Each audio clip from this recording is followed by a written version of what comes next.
Hello guys! Welcome back again to my YouTube channel. Ito na naman tayo sa panibagong araw, panibagong video na ating gagawin today. So, ang ating tatalakayin for today, nakita niyo siguro ko anong title. Ang ating topic for today is paano kumita online nang walang nilalabas na pera. Yes guys. So, ang dami nang nagsisilabasan na ngayon na iba't ibang platform kagaya ng TikTok via affiliate, YouTube, kagaya ng ginagawa ko, pagba-vlog, pag-upload ng mga videos, and then FB Reels. So, kung familiar kayo sa mga ganon, pwede kayong kumita sa mga ganong paraan. Pero, paano kung tinatamad ka mag-upload ng videos? Paano kung hindi mo hilig ang mag-TikTok? Paano kung hindi ka mahilig mag-upload ng mga FB Reels or anything about sa mga ganyang platform? So, ngayon, huwag niyong i-skip ang video para mapakinggan nyo at malaman nyo kung ano yung magandang gawin para kumita tayo online. Kung isa ka sa mga nabanggit ko kanina, yung taong hindi mahilig mag-upload ng video sa TikTok, para sa affiliate, or sa YouTube, para sa vlogging, or sa FB, para sa FB Reels, then huwag mong i-skip ang video at huwag mo ring i-forward kasi itong video na ito ay para sa'yo. So, without further ado, let's start! If di ka pa aware sa VA or virtual assistant, then pakinggan mo tong mabuti at panoorin ng maigi ang video na ito para mas maitakil natin at mas maintindihan mo kung ano nga bang virtual assistant.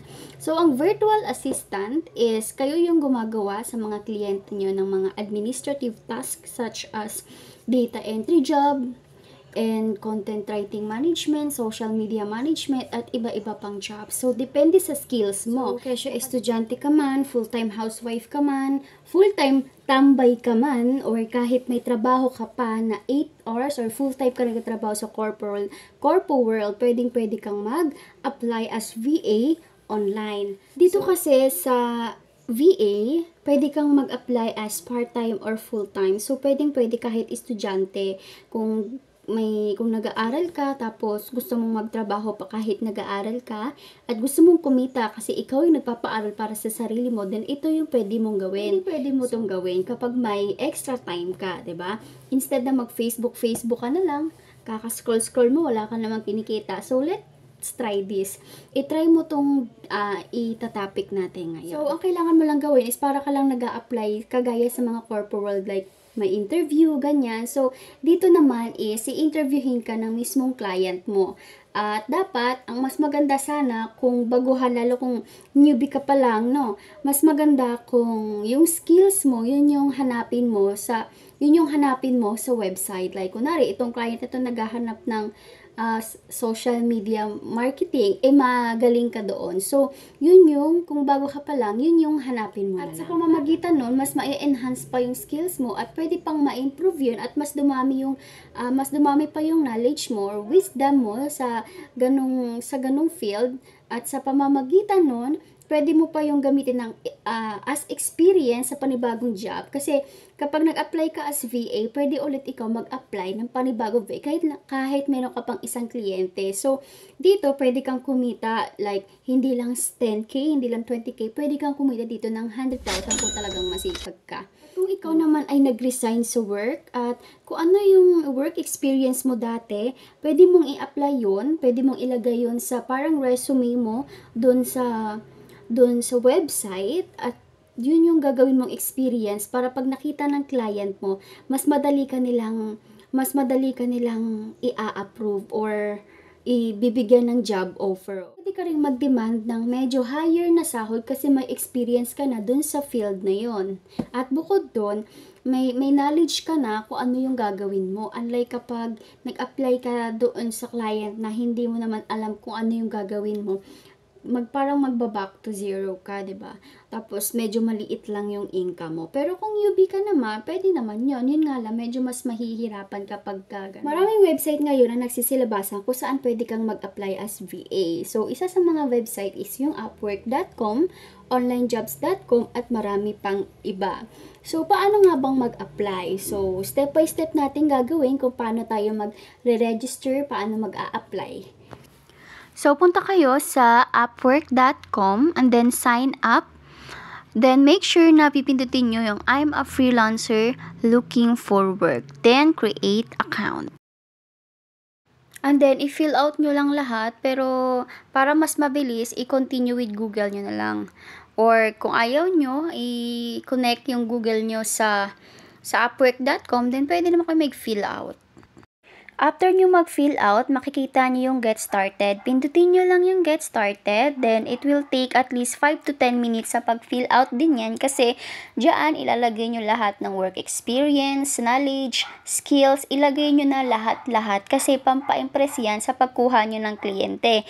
Kasi dyan magde-base si client nyo para mas malaki yung rate. And then, dyan din kayo pwede mag-demand para malaki yung ibigay na i-rate sa inyo ng kliyente nyo.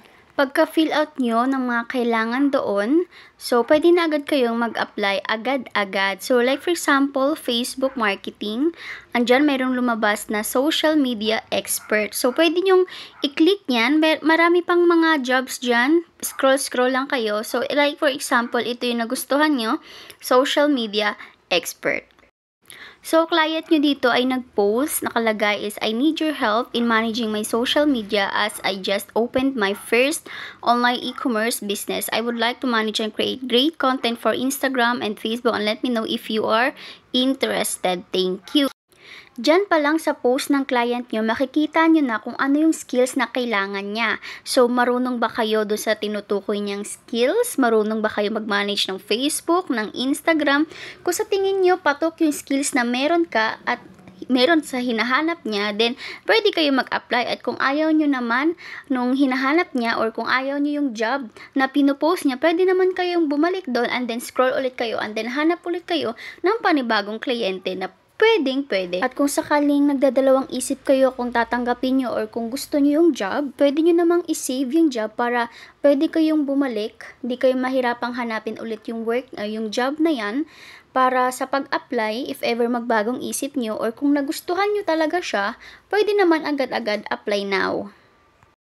At bukod kay Upwork.com, meron ding onlinejobs.ph kung saan pwede ka ring mag-sign up kagaya kay Upwork.com and then pwede mong i-search yung jobs na gusto mo. Pero, paano kung ikaw yung taong takot magpa-interview sa foreigner mismo, which is yung client mo? So, merong iba-ibang agency or iba't ibang company na nag-o-offer na sila na mismo yung maghahanap ng kliyente para sa'yo. So, at least, mababawasan yung takot mo kasi Filipino na yung kausap mo.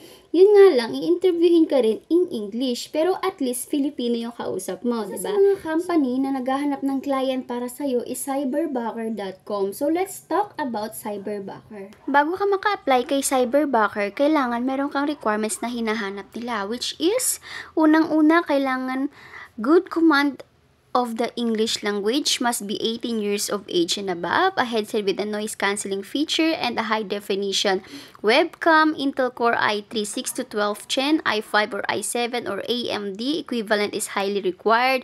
Windows or Mac is acceptable, at least 8 GB of RAM with 60 GB of free hard disk space available, and syempre sa internet, 10 Mbps DSL or fiber internet connection. USB stick, signal-based, and wireless connections are not allowed. Dito kay Cyberbacker, hindi mo kailangan ng experience.